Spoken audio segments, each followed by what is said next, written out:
tous, merci, bienvenue sur la tribune.fr, merci d'être avec nous pour ce débat des startups pour changer le monde sur les forces et les faiblesses de l'écosystème de La Réunion. Le débat s'appelle Bientôt unicorn à La Réunion, point d'interrogation, et on va en discuter donc avec vous. Et pour en discuter, je suis avec Kevin Payet, le délégué régional de Business France à La Réunion, avec Manuel Warlock, le président de la French Tech La Réunion et également CEO de la startup Story Enjoy. Et avec votre lauréate du prix Dean Startup à La Réunion, qui est donc Béatrice Gouillot, la CEO de la startup Logiprem. Bravo pour votre victoire. Avant de commencer ce débat, donc un petit focus sur Logiprem qui vient de gagner l'étape de Dean Startup à La Réunion. Dean Startup, c'est le plus grand concours français sur l'innovation. Nous avons fait 8 étapes en métropole et 3 étapes en outre-mer. Nous concluons notre tournée avec La Réunion. Et donc Logiprem a gagné aujourd'hui. Alors bravo Béatrice, présentez Logiprem en quelques mots. En quelques mots, moins de 3 minutes.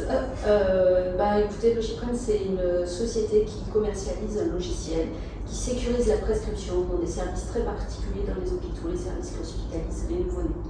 Voilà, et on est une société qui avons actuellement 75 hôpitaux clients, qui avons fait 40 emplois et on commence à s'internationaliser depuis cette année en Espagne.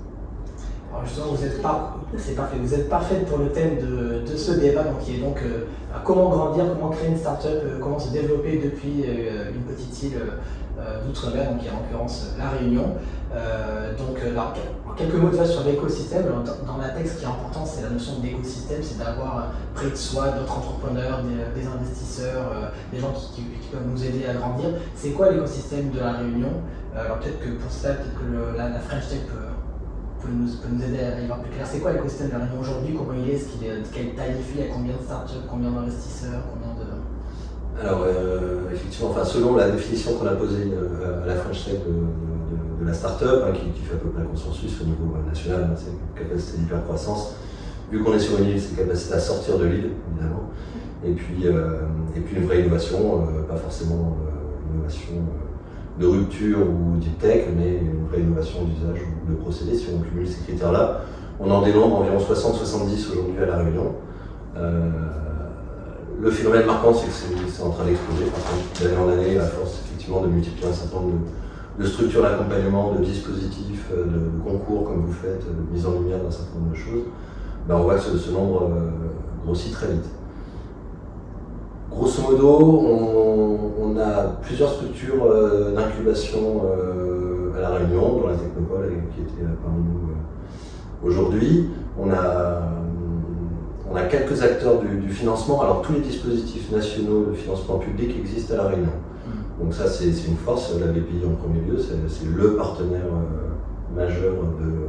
Toutes les boîtes sont financées par la BPI ici? Toutes les startups sont financées par la BPI. Aujourd'hui c'est vraiment l'acteur incontournable en early stage, vraiment en démarrage, que ce soit la bourse French Tech, puis après les premiers tours de financement. La R&D, effectivement. Donc après on a tout ce qui est initiative France également qui est présent localement, donc c'est généralement les premiers acteurs qui vont intervenir. Et après on va avoir des fonds d'investissement qui vont intervenir en equity, en capital, mais plutôt sur de la série A. Aujourd'hui ce qui nous fait défaut dans l'écosystème, et c'est un des sujets qu'on porte à la French Tech, c'est vraiment tous les tours d'amorçage, ce qu'on appelle le seed, qui plutôt au national sont des réseaux de business angels en fait, qui sont structurés, donc c'est le projet qu'on porte. Il y a beaucoup d'argent à La Réunion, beaucoup de richesses. Notre enjeu, c'est que ces fortunes réunionnaises diversifient un peu leur patrimoine pour sortir de l'immobilier et du foncier. Donc ça, c'est le gros sujet, c'est ce qui nous manque aujourd'hui dans l'écosystème. Donc on est obligé de se tourner soit au national, mais c'est pas le choix évident quand le siège social est basé à La Réunion de mobiliser un réseau de business angels parisien. Ça marche ensuite sur les autres tours de financement, mais sur les business angels, c'est pas toujours évident. On a beaucoup d'écoles et de formations, donc globalement, bien sûr on est sur des métiers en tension au niveau national, on arrive quand même à trouver des talents à La Réunion, parce que je pense qu'on partage, déjà les Réunionnais sont bien formés de plus en plus, il y a de plus en plus d'écoles, et puis on a une attractivité territoriale, qualité de vie, voilà. Donc on arrive à faire venir des talents aussi de l'extérieur. Et voilà, et après le dernier sujet, parce que la French Tech c'est l'accès au financement, l'accès aux compétences et aux talents et l'accès au marché. Le dernier sujet c'est l'accès au marché. Donc effectivement, comme vous l'avez souligné, on est loin des marchés. Pour moi, je pense qu'il faut voir la Réunion comme un labo pour tester à petite échelle une offre innovante, un service, et puis après l'idée évidemment c'est de scaler au niveau national ou international. Et voilà, mais en tout cas, je pense qu'effectivement on est loin d'avoir des licornes. Pour autant, pour moi c'est tout à fait envisageable dans les années qui viennent, à condition de sortir évidemment de la Réunion. Généralement, on pourra en reparler, mais les équipes, on peut garder de la R&D à la Réunion. Est-ce que les entrepreneurs réunionnais intègrent dès le début cette dimension en fait qu'on ne peut pas seulement entreprendre c'est limité à la Réunion et qu'il faut aller voir soit dans les autres territoires et départements d'outre-mer, soit en métropole, soit international dès le début? Est-ce qu'il y a cette dimension internationale qui est présente dès le début chez les startups? C'était pas le cas il y a quelques années, c'est de plus en plus le cas. En fait, on voit une évolution du modèle. Les chefs d'entreprise de l'ancienne génération, entre guillemets, regardaient vraiment sur un marché local ou parfois océan Indien, mais ça restait limité. Aujourd'hui, toute entreprise qui se crée, qui s'est créée sur les 5, 6, 10 dernières années, intègre la dimension internationale dans sa genèse, dès sa genèse. Donc nous, Business France à travers la Team France Export, on accompagne beaucoup d'entreprises dites tech ou d'innovation. C'est peut-être une partie un secteur d'activité qui est le plus accompagné sur le développement international. À La Réunion, on accompagne des entreprises dans tous les secteurs, l'énergie, l'agroalimentaire, etc. Mais la tech et l'innovation, tous les métiers, tous les métiers liés au service s'exportent déjà plus facilement, de base, c'est plus facilement d'exporter une solution de service que des biens, mais sur la tech particulièrement, on arrive à accompagner nos entreprises de plus en plus loin.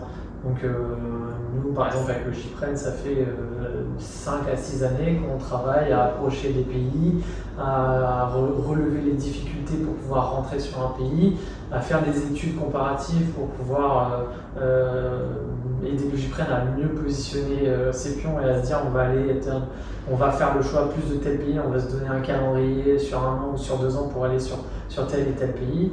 Voilà, on a eu un travail assez large en passant par l'Allemagne, le Royaume-Uni, l'Espagne, etc.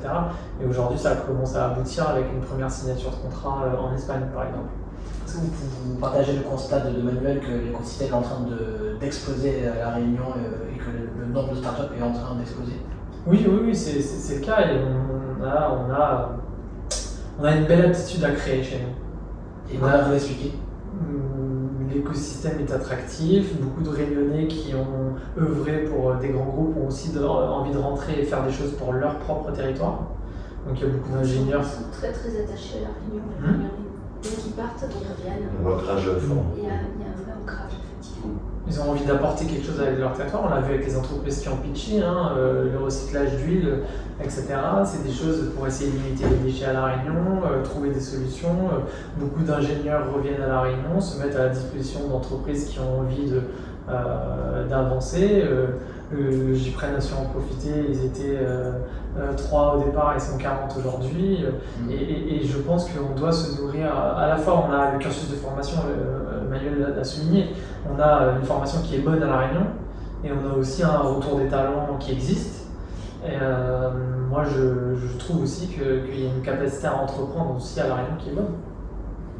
Alors justement, vous faites partie de la catégorie des entreprises très technologiques, du coup, Kevin disait que c'était une des forces de La Réunion, qu'il y avait pas mal de bonnes formations et que du coup, il y avait pas mal de boîtes deep tech ou très tech qui émergeaient. C'est votre cas à vous. Quel est votre parcours d'entrepreneuse? Comment vous en êtes arrivé là, à entreprendre? Pourquoi avoir choisi ce secteur? C'était pas du tout prévu, puisque moi je suis médecin hospitalier à la base et chercheur en qualité des soins, en qualité médicale. Et donc, en fait, quand j'étais à l'hôpital, on a été subventionné par l'Europe pour développer ce logiciel qui sécurise la prescription. Et puis, quand les subventions étaient terminées, on avait déjà 5 hôpitaux équipés. Donc La Réunion plus 4 en métropole, et il ne fallait pas que ça s'arrête, quoi. Moi j'ai travaillé là-dessus pendant des années, et donc la seule solution c'était de donner un vrai modèle économique pour que ça devienne vivable. Et ce logiciel, ça ne s'arrête pas. Enfin, on sait bien qu'en fait, un logiciel, il ne tient pas en l'air tout seul, ça ne marche pas avec des subventions. Au bout d'un moment, il faut monter l'économie derrière. Et du coup, j'ai quitté l'hôpital pour monter la société. Mais j'ai jamais dit, je vais monter une start-up. Donc, c'est pas un modèle très, très classique, je pense. Et est-ce que vous... Pardon. Là, le territoire de la Réunion, en fait, impose de réfléchir à comment répondre à un manque. On est loin, on est insulaire, et pour beaucoup de sujets, là on parle de la tech, mais c'est valable sur l'énergie, c'est valable sur le recyclage, c'est valable sur beaucoup de choses. Le constat souvent de personnes, c'est d'abord de répondre à un manque et de solutionner un problème local. Et finalement, en solutionnant ce problème local, on se rend compte qu'on a créé quelque chose qui n'existe pas ailleurs, qui est hyper spécialisé et qui est pratiqué par des choses par des entreprises qui ont intégré ça, mais pas à fond, qui ne le font pas de manière aboutie. Et du coup, on va aller chercher des domaines de compétences ou régler des sujets de manière très aboutie pour régler un problème local qui finalement est transposable. Et moi, je le vois pour beaucoup d'entreprises, ça leur permet de pouvoir se comparer ou concourir avec des grosses structures finalement à l'étranger. En fait, c'est ça la plus-value de la Réunion, c'est le fait de résoudre des problématiques d'abord insulaires qui du coup créent un dynamisme entrepreneurial qui après peut s'exporter. C'est aussi une des forces. C'est une des forces et c'est le côté petit écosystème, petit territoire, effectivement. Donc je pense vraiment qu'on gagne en agilité. C'est ça. Je trouve que en fait, tout est plus facile ici en fait. Ici, on a une grande facilité d'accès à tous les acteurs de la chaîne de l'innovation. Donc, qu'on parle de l'État, aux collectivités, aux structures d'incubation, aux chefs d'entreprise locaux, je parle d'entreprises plutôt clientes de l'innovation. Voilà, tout ce maillage, il est très rapidement fait. Donc, ça simplifie grandement quand même le démarrage d'une entreprise. L'enjeu, comme on disait tout à l'heure, c'est de sortir de la Réunion. Mais en tout cas, localement, on peut très vite éprouver des choses de manière assez simplifiée. Ça a été votre cas aussi? Oui, c'est ça. Moi, j'allais dire, on a commencé ce projet-là au CHU de Dijon. Et ensuite, pour des raisons personnelles, on est venu habiter en 2011 à La Réunion. Et en fait, on a pu développer le projet à La Réunion, ce qu'on n'arrivait pas à faire à Dijon, en métropole. Je pense qu'à La Réunion, même s'il y a de plus en plus de start-up et que l'écosystème foisonne et tout ça, il y en a quand même moins qu'en métropole. Et donc, on a accès beaucoup plus facilement, à partir du moment où on a un bon projet, on arrive à grimper très vite dans les strates des gens qui peuvent impacter le projet et qui peuvent vraiment le porter.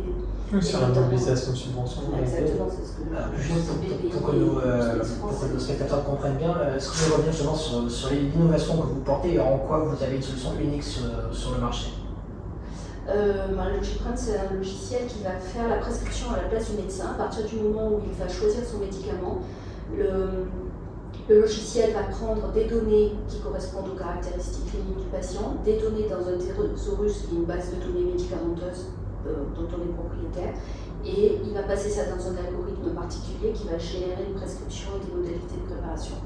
Bon, pour les enfants. Pour les nouveau-nés hospitalisés, notamment les prématurés. La prescription est très compliquée. Et en fait, pourquoi on a fait ça? Parce qu'il y a un taux d'erreur médicamenteuse qui est très très important dans ces services-là, beaucoup plus que chez les adultes. Les erreurs sont beaucoup plus graves. Il y a des morts chaque année. Donc tous les médecins pédiatres néonatologues ont été confrontés à ça. Et donc on a pu régler ce problème-là. Et donc ça paraît un peu théorique comme ça, mais avec Logiprint, en fait, on fait disparaître les erreurs médicamenteuses. Donc en plus, on a assez de recul pour dire qu'on les a fait disparaître. En plus, on récupère toutes les données de prescription donc pour évaluer ce qu'on fait. Puisque bon, je ne suis pas chercheur pour rien à la base quand même. Donc toutes les données de prescription dans les 75 hôpitaux sont récupérées dans une base globale. Et là, on vérifie qu'on a bien réussi les objectifs qu'on s'était fixés. Et donc vous avez réussi à verrouiller un peu le marché français. Vous avez donc 75 hôpitaux qui utilisent, sont clients de votre solution. Ouais, un peu plus de 2 tiers. Vous êtes donc commencé par la Réunion, la métropole ensuite, et demain l'international. C'est ça, on fait aujourd'hui, puisque là ça y est, Madrid s'est lancé, ils ont téléchargé le logiciel et les formations. Mon pharmacien formateur, il part la semaine prochaine. Il fait la semaine prochaine à Rabat et la semaine d'après à Madrid. Donc ça y est, oui, c'est lancé. Les logiciels sont déjà sur place. Et pour ça, donc vous êtes 40 aujourd'hui, vous prévoyez de recruter? On est encore en train de recruter, oui, on est 40, plus 2 contrats qui ne sont pas encore arrivés mais qui sont recrutés, plus 2 stagiaires qui arrivent, plus 2 appels à candidature pour des commerciaux, dont un en Espagne.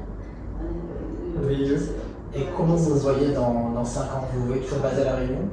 Alors à La Réunion, oui, moi je ne quitte pas La Réunion, de toute façon, ça c'est clair. On a une qualité de vie, je parle du travail, je ne parle pas de la qualité de vie personnelle, la qualité de vie au travail qui est extraordinaire. Et pour l'instant, jusqu'à présent, je n'ai pas eu de problème pour recruter. On est plutôt beaucoup aidés.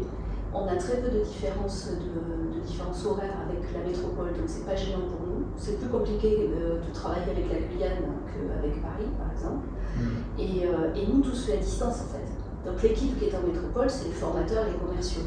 Mais toute la R&D, toute la partie technique, elle est gérée d'ici. Jamais un informaticien se déplace dans un hôpital, il fait tout à distance. Et vous n'avez pas de problème de recrutement des ingénieurs? C'est quand même une solution très tech, vous avez besoin de talents très qualifiés, et vous n'avez pas de problème de recrutement? Alors le dernier, on a mis un petit peu plus de temps à le recruter, le dernier informaticien, mais on a quand même réussi pour l'instant.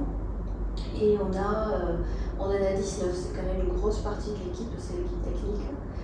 Et effectivement, alors je pense qu'on a de la chance parce que le sujet est porteur. Et donc c'est attractif. Voilà, c'est attractif, les gens. Mais par contre, on est hyper exigeant. Je veux dire, chez nous, il y a 2 points forts, c'est la bienveillance et il y a la qualité. C'est non négociable. Et donc, en fait, j'ai une équipe, ça faisait que des cadeaux chez nous. Non, mais c'est vrai, Et vous arrivez à faire venir des gens à La Réunion pour travailler chez vous? Oui, quand on ne trouve pas, on recrute en métropole et ils viennent. Et ça, c'est une caractéristique commune à beaucoup de boîtes réunionnaises, ou alors c'est parce que Logiframe est particulièrement une bonne boîte? J'ai témoigné à l'échelle de ça, c'est un vrai phénomène de territoire, c'est ce qu'on disait. On a une capacité d'attractivité, de talent, et c'est encore plus vrai depuis le Covid. Ça a été flagrant, moi j'ai beaucoup de remontées dans ce sens. J'ai énormément de gens qui étaient à des postes très très hauts en métropole, qui pendant le Covid ont décidé de quitter Paris et de venir s'installer à La Réunion, qui ont continué à travailler en remote pour leur employeur et qui maintenant veulent s'implanter vraiment localement.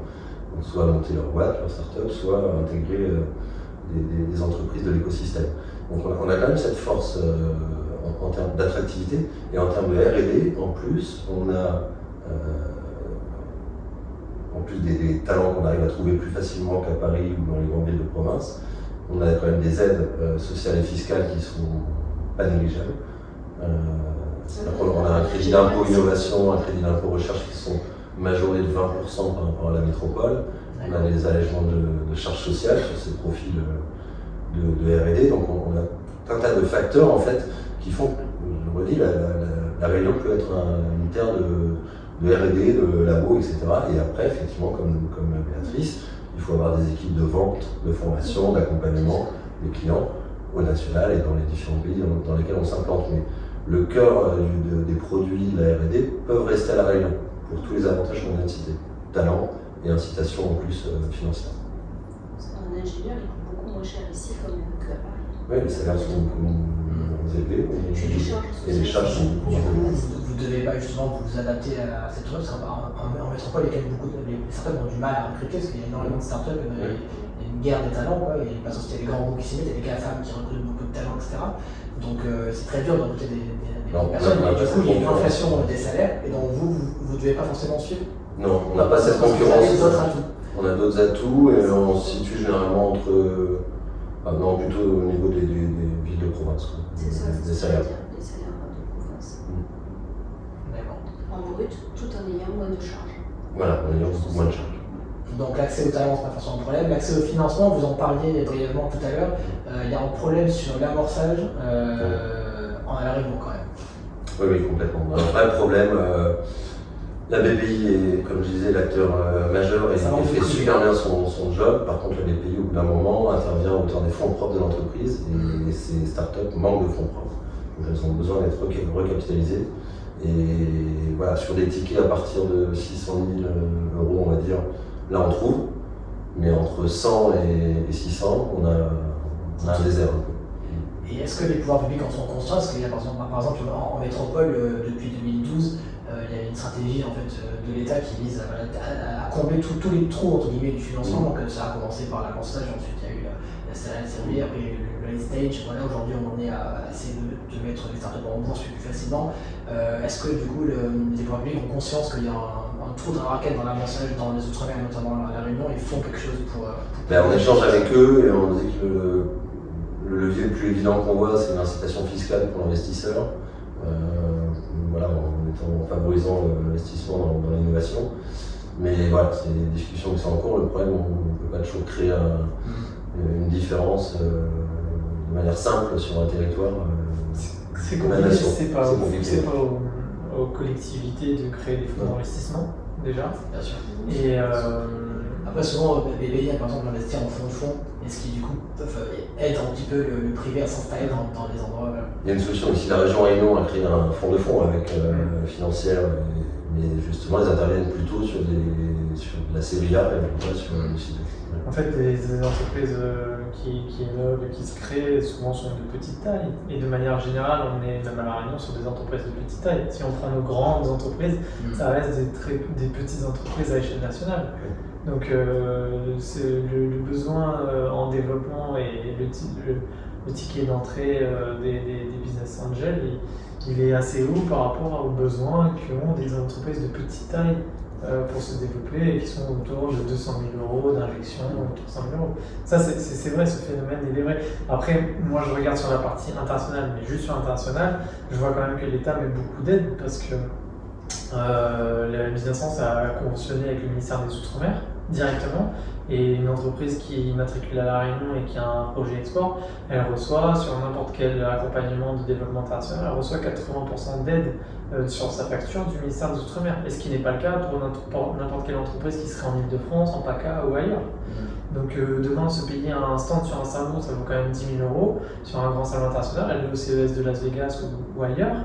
Le ministère des Outre-mer en finance 80%. Aujourd'hui, c'est la réalité des entreprises. Des entreprises qui se payent des accompagnements. Alors oui, il ne s'agit pas de fonds d'investissement, ce n'est pas forcément leur besoin sur la R&D. On est plus sur la step d'après, qui est sur le développement. Mais sur le développement, en tout cas, il y a bien le ministère des Outre-mer qui est conscient qu'il faut donner un appui, une aide supplémentaire pour ces entreprises ultramarines. Et vous, quelle a été votre expérience justement de la levée de fonds? Vous avez levé en amorçage, je crois. Oui. Et comment ça s'est passé? Un peu plus, c'est rien. C'est rien? Vous avez levé combien? 1,5 million, d'accord. Et comment ça s'est passé pour vous? En fait, moi j'ai pris un leveur de fonds en métropole. Et c'est lui qui a cherché, qui nous a fait le deck et tout, et qui après a cherché les fonds, pris rendez-vous, nous a accompagnés, nous a coachés, tout ça. Et les fonds, c'est des fonds du coup privés? Alors c'était Business Angel que j'ai choisi. J'ai pas pris de fonds. D'accord. Mais c'était des fonds privés. Ce qu'on a vu, c'était des fonds privés. Donc la solution de passer par un leveur de fonds en métropole, évidemment, ça a l'air plus facile que de le faire depuis. J'ai pas du tout. Après, il y avait un fonds ici, un fonds de Maurice qui était intéressé aussi. Alors, il y en a applicable. Ouais. Il y en a un ou deux. Oui, mais ils interviennent, je dis, à partir de 500 000 €, c'est ça, sur des levées 1,5 million, tu le trouves. Tu peux le trouver. Mais le sujet, c'est vraiment sur des petits tickets.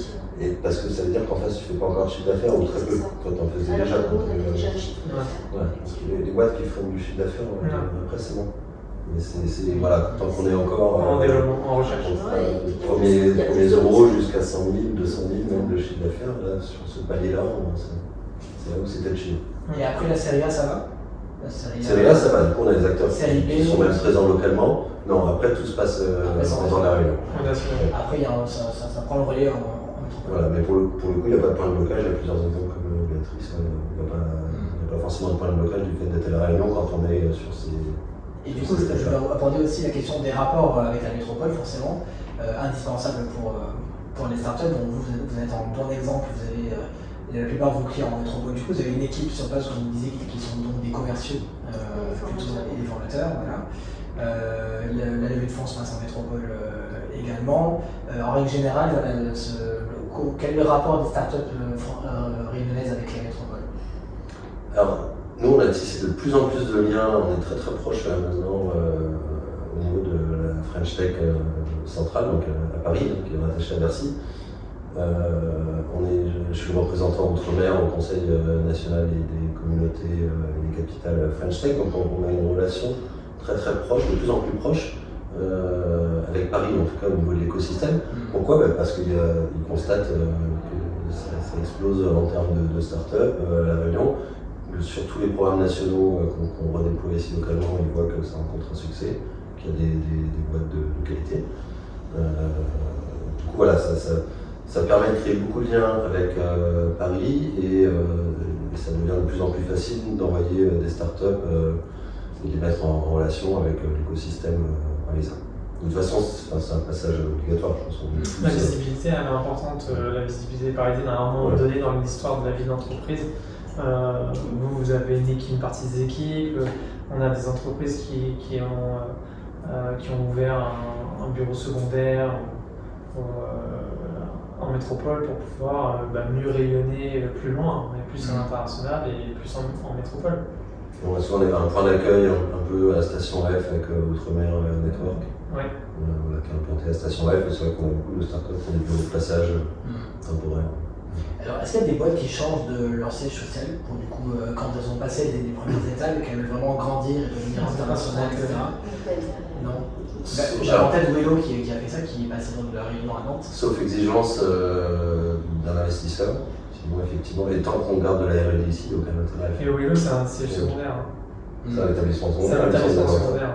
Alors, je crois justement que non. Enfin, il est en train d'inverser. Ouais. Il est en train d'inverser, mais parce que finalement, il a beaucoup plus d'activités là-bas, et puis maintenant, il va devoir livrer le Canada ou je ne sais où. Donc, les Wello, ils sont conçus au Mans. Mais pendant très très longtemps, ça restait. Toute son ingénierie, quand même, elle reste à l'heure actuelle. Et c'est quoi la plus grosse levée de fonds qu'il y a eu à La Réunion? Est-ce que vous l'avez en tête? Moi j'avais fait 3. Les autres doivent pas être loin. C'était plus 3. Oui.